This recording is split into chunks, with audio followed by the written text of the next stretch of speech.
हरे कृष्णा। आज विश्वकर्मा जयंती है और ब्रह्मांड के पहले शिल्पकार भगवान विश्वकर्मा का जन्मोत्सव मनाया जाएगा। आज देश भर में कुशल कामगार, औजार और हथियार का प्रयोग करने वाले लोग विश्वकर्मा भगवान की पूजा करते हैं और अपने अपने औजारों और हथियारों को साफ करके उनकी पूजा करके प्रसाद चढ़ाते हैं। इस दिन विश्वकर्मा भगवान की पूजा के साथ उनकी कथा पढ़ने और सुनने से आपकी पूजा संपन्न मानी जाती है। आइए सुनते हैं विश्वकर्मा भगवान की विस्तार से कथा। दरअसल विश्वकर्मा भगवान को दुनिया का सबसे पहला इंजीनियर और वास्तुकार माना जाता है। इसीलिए इस दिन उद्योग के, फैक्ट्रियों और हर तरह के मशीन की पूजा की जाती है। यह पूजा सभी कलाकार, बुनकर, शिल्पकारों और औद्योगिक कारखानों द्वारा की जाती है। सूत जी बोले, प्राचीन समय की बात है, मुनि विश्वामित्र के बुलावे पर मुनि और सन्यासी लोग एक स्थान पर एकत्र हुए। सभा करने के लिए सभा में मुनि विश्वामित्र ने सभी को संबोधित किया। मुनि विश्वामित्र ने कहा कि हे मुनियों, आश्रमों में दुष्ट राक्षस यज्ञ करने वाले हमारे लोगों को अपना भोजन बना लेते हैं, यज्ञों को नष्ट कर देते हैं, जिसके कारण हमारा पूजा पाठ, ध्यान आदि में परेशानी हो रही है। इसीलिए अब हमें तत्काल उनके कुकृत्य से बचने का कोई उपाय अवश्य करना चाहिए। मुनि विश्वामित्र की बातों को सुनकर वशिष्ठ मुनि कहने लगे कि एक बार पहले भी ऋषि मुनि पर इस प्रकार का संकट आया था।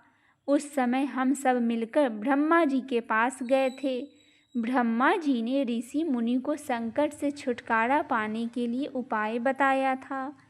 ऋषि लोग ने ध्यानपूर्वक वशिष्ठ मुनि की बात को सुना और कहने लगे कि वशिष्ठ मुनि ने ठीक ही कहा है, हमें ब्रह्मदेव की ही शरण में जाना चाहिए। ऐसा सुनकर सब ऋषि मुनि ने स्वर्ग को प्रस्थान किया। मुनियों के इस कष्ट को सुनकर ब्रह्मा जी को बड़ा आश्चर्य हुआ। ब्रह्मा जी कहने लगे कि हे मुनियों, राक्षसों से तो स्वर्ग में रहने वाले देवताओं को भी भय लगता रहता है, फिर भी मनुष्य का तो कहना ही क्या, जो बुढ़ापे और मृत्यु के दुखों में लिप्त रहते हैं। उन राक्षसों को नष्ट करने में श्री विश्वकर्मा समर्थ है।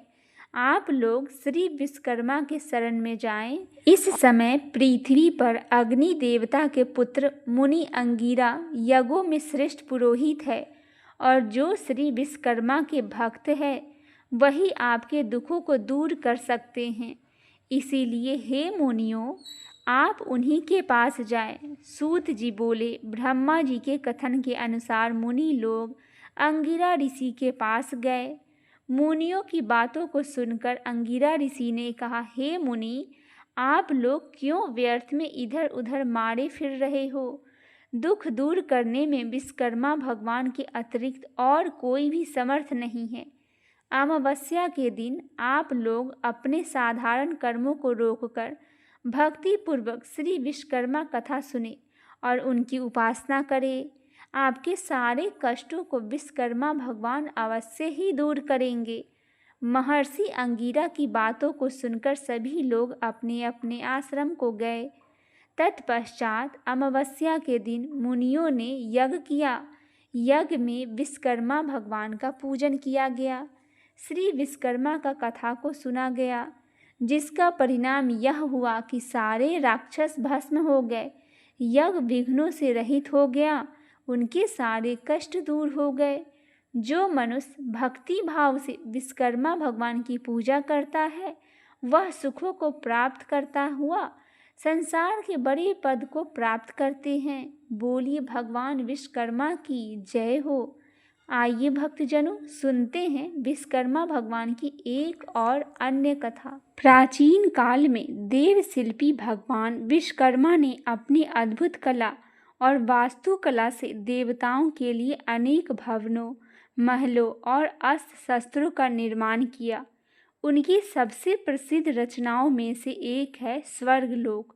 उन्होंने लंका के सोने के किले का भी निर्माण किया, जिसे बाद में रावण ने छीन लिया था। इसके अलावा उन्होंने श्री कृष्ण की नगरी द्वारिका को भी समुद्र के भीतर स्थापित किया। विश्वकर्मा ने इंद्र का वज्र, विष्णु का सुदर्शन चक्र और शिव का त्रिशूल जैसे शक्तिशाली अस्त्र भी बनाए। उनका जीवन देवताओं और असुरों के बीच संतुलन बनाए रखने में महत्वपूर्ण रहा। कई ऋषि एक दिन धर्म क्षेत्र में इकट्ठा हुआ। उन्होंने सूत जी से पूछे, हे महात्मा, आप हमें यह बताइए कि विष्णु के कई रूपों में से कौन सा सबसे बड़ा महत्वपूर्ण रूप है। सूत जी बोले, हे ऋषियों, आपने बहुत अच्छा सवाल पूछा है। कई ऋषि एक दिन धर्म क्षेत्र में इकट्ठे हुए और उन्होंने सूत जी से पूछा, हे महात्मा, आप हमें यह बताइए कि विष्णु के कई रूपों में से कौन सा सबसे बड़ा और महत्वपूर्ण रूप है। सूत जी बोले, हे ऋषियों, आपने बहुत अच्छा सवाल पूछा है जो दुनिया के भले के लिए है। अब मैं आपको भगवान विष्णु के सबसे अद्भुत रूप के बारे में बताऊंगा। भगवान विष्णु के कई रूप हैं, लेकिन उनमें से जो सबसे बड़ा और ख़ास है, उन्हें ध्यान से सुनो। उस दिव्य रूप का सिर्फ स्मरण करने से भी बड़े से बड़े पाप खत्म हो जाते हैं, इसमें कोई शक नहीं। एक बार लक्ष्मी जी ने भी यह सवाल भगवान विष्णु जी से पूछा। लक्ष्मी जी ने पूछा, हे प्रभु, आपके कई रूपों को लोग पूजा करते हैं। क्या ये सभी रूप समान हैं या इनमें कोई खास है? भगवान विष्णु बोले, जब मैं पूरे ब्रह्मांड को अपनी आत्मा में समाहित करता हूँ, तब मैं एक साथ कई रूप धारण करता हूँ। मैं अपनी माया के प्रभाव से ये रूप बनाता हूँ। हे देवी, जब मैं दुनिया का रचना करता हूँ, तब मैं एक खास रूप धारण करता हूँ, जिसे मैं विश्वकर्मा का रूप कहता हूँ। इस रूप में सबसे पहले ब्रह्मा को रचता हूँ, जो यज्ञ और वेदों का ज्ञान फैलाते हैं। फिर मैं ब्रह्मा को शिल्प विद्या सिखाता हूँ, जिससे दुनिया की तमाम रचनाएं होती है। यह विश्वकर्मा का रूप मेरे सभी रूपों में सबसे महत्वपूर्ण है। यही वह रूप है जिससे मेरी पूरी दुनिया का निर्माण हुआ। जो भी इस दिव्य रूप का ध्यान करता है, उसके सभी कष्ट दूर हो जाते हैं। इस तरह भगवान विष्णु ने अपने विश्वकर्मा रूप का महत्व बताया। सूत जी बोले, हे ऋषियों, जब भगवान विष्णु ने लक्ष्मी जी को अपने दिव्य रूप के बारे में बताया, तब वह चुप हो गए। तब ऋषियों ने सूत जी से पूछा, हे महाराज, आपने यह दिव्य संवाद कैसे जाना और भगवान विष्णु को विश्वकर्मा रूप संसार में कैसे प्रसिद्ध हुआ? सूत जी ने कहा, हे मुनियों, सुनो, मैं तुम्हें बताता हूँ कि यह बात मुझे कैसे पता चला। एक महान ऋषि थे जिनका नाम अंगिरा था। उन्होंने हिमालय के पास गंगा किनारे कड़ी तपस्या की थी। उन्होंने बारिश में बिना छाता के, सर्दी में ठंडे पानी और गर्मी में तेज धूप में तप किया, लेकिन फिर भी उनका मन बेचैन रहता था, जैसे कोई हिरन इधर उधर भागता है। फिर अचानक आकाश में एक आवाज़ आई, हे तपस्वी, तू व्यर्थ में मेहनत कर रहा है। जब तीर अपने निशाने से भटक जाता है, तो वो लक्ष्य को कैसे भेदेगा? तेरी भी यही हालत रही। संसार का निर्माण करने वाला महान विश्वकर्मा का ध्यान कर। वह 5 मुख और 10 भुजाओं वाले दिव्य रूप में, जिन्हें सरस्वती और लक्ष्मी पूजते हैं, उनका ध्यान कर और तुझे सुख की प्राप्ति होगी। यह स्वयं भगवान हरि ने क्षीर समुद्र में बताया था। उनके ध्यान से आज भी मेरे रोंगटे खड़े हो जाते हैं। सभी काम छोड़कर विश्वकर्मा भगवान की विधि पूर्वक पूजा कर और उनकी तपस्या कर। यह सुनकर अंगिरा मुनि बहुत हैरान हुए और उन्होंने श्री विश्वकर्मा का ध्यान करना शुरू कर दिया। ध्यान के दौरान उनके मन में शिल्प कला का ज्ञान और अथर्ववेद की विद्या आ गई। उन्होंने विमान और अन्य शिल्प कला की कई रचनाएं की, जो संसार को श्री विश्वकर्मा जी की कृपा से मिली है। तभी से श्री विश्वकर्मा जी का रूप संसार में प्रसिद्ध हो गया। इस कथा को सुनने वाला हर व्यक्ति ज्ञान की प्राप्ति होती है। यह रूप संसार के लिए बहुत लाभकारी है और जो इस रूप का ध्यान नहीं करता वह वास्तव में पापी है। हे महाराज, जब आपसे श्री विश्वकर्मा जी की कथा सुनते हैं तो मन में तृप्ति नहीं होती, जैसे देवताओं को अमृत पीने से तृप्ति नहीं मिलती। श्री विश्वकर्मा जी की कहानी सुनने से इच्छा बार बार बढ़ती जा रही है, जैसे हवा से आग और तेज हो जाती है। सूत जी कहने लगे, हे मुनियों, एकाग्र होकर श्री विश्वकर्मा जी की दिव्य कथा सुनो, जो सबके पूजनीय और सजदानंद है। प्राचीन समय में एक राजा था जिसका नाम प्रेमांगन था। वह राजा अपनी प्रजा को बहुत ध्यान रखता था, जैसे माता पिता अपने बच्चों को रखते हैं। वह धर्म कर्म कभी भी लापरवाही नहीं करता था और अपनी प्रजा को प्रेम से शासन किया करता था। वह कभी भी अपनी प्रजा पर अत्याचार नहीं करता था। राजा का राज्य भी सुखी था, क्योंकि उसमें कोई बुरा दुष्ट व्यक्ति नहीं था।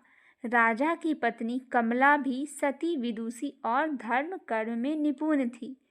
एक बार राजा को अचानक कुष्ठ रोग हो गया। उसने बहुत इलाज कराया, लेकिन उसका रोग ठीक नहीं हो रहा था। रोग से राजा बहुत परेशान हो गया था। ऋषियों ने पूछा, हे सूत, यह बताओ कि धर्म से राज्य करने वाला व्यक्ति राजयोग रोग कैसे हो सकता है? अगर धर्म करने वाले को भी रोग हो सकता है तो लोग धर्म कर्म में विश्वास कैसे करेंगे? सूत जी बोले, हे ऋषियों, उस राजा ने पिछले जन्म में नास्तिकता का प्रचार किया था। वह लोगों से कहता था कि यह संसार आनंदी है और इसका कोई निर्माता नहीं है। वह श्री विश्वकर्मा जी के अस्तित्व का नकारता था और इसी कारण इस जन्म में यह रोग हुआ है। कई बार पिछले जन्म के पाप और पुण्य का फल एक ही जन्म में नहीं मिलता, बल्कि कई जन्मों के बाद मिलता है। इसीलिए इस राजा को अब यह फल मिला है। राजा की पत्नी, जो एक पतिव्रता थी, अपने पति को इस तरह दुखी देखकर बोली, हे राजन, हमारे कुल पुरोहित भी एक बार अंधे हो गए थे। तब उन्होंने श्री विश्वकर्मा जी की विधि पूर्वक पूजन किया था और व्रत भी किया था। इसके बाद उनकी आंखों की रोशनी लौट आई। मैं आपसे प्रार्थना करती हूँ कि आप भी श्री विश्वकर्मा जी के शरण में जाएं और उनका व्रत विधि पूर्वक करें और व्रत करें। इससे आपको भी इस रोग से छुटकारा मिलेगा। राजन ने कहा, हे प्रिय, तुमने सही कहा। तुम्हारी बातें सुनकर मेरा मन बहुत खुश हो गया और मुझे पूरा विश्वास हो रहा है कि श्री विश्वकर्मा जी के व्रत से मेरा रोग ठीक हो जाएगा, क्योंकि किसी भी काम की शुरुआत में जो उत्साह आता है वह सफलता का पहला संकेत होता है।